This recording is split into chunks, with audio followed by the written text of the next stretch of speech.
Conservative liberalism, another taking the two opposite ends of ideologies and mushing them together. And this is what it's doing with conservatism and liberalism. But this time it's more interesting, as instead of just being like Capcom, where it's saying, oh, we need capitalist zones and communist zones, it's saying we need conservative morals, but liberal ethics.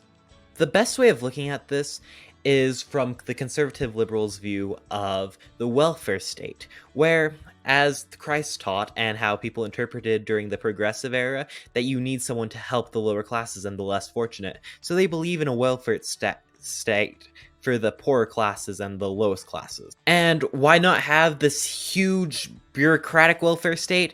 Well, conservative liberal just sees it as inefficient because bureaucracy is inefficient and therefore against the morals and ethics of both conservatism and liberalism because it ends up harming more people than it would help. Now, it wouldn't be a conservative ideology unless it was trying to conserve the past, which it is. The only reason to reform is when something is morally wrong and against its ethics. So, for instance, we should conserve the past and have murder legal, but that's against ethics, so murder is illegal and we reform to that. So it believes in the common good and the natural rights of man, but then also a very capitalist system with a free market. But it would be against ethics to allow monopolies to grow and starve the consumer. So they go into trust busting like Taft did with Teddy Roosevelt. Taft is actually the main performer of conservative liberalism.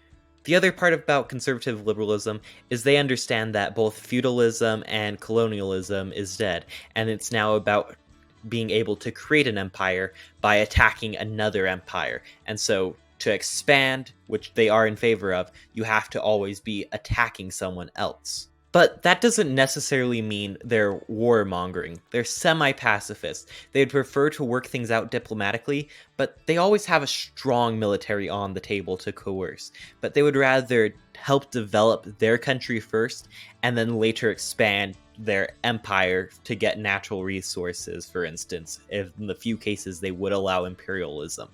With this, they want large amounts of immigration, as immigration helps improve the state and economically, so they want a relaxed immigration policy, so closed borders and no illegal immigration, but make it really easy for people to immigrate.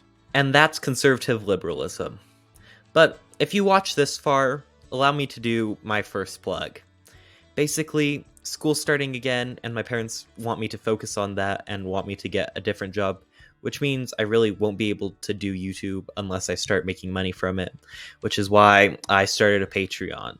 I wasn't planning on starting a Patreon for a while, but my hands got tied, and so it would really mean a lot if you would help support me.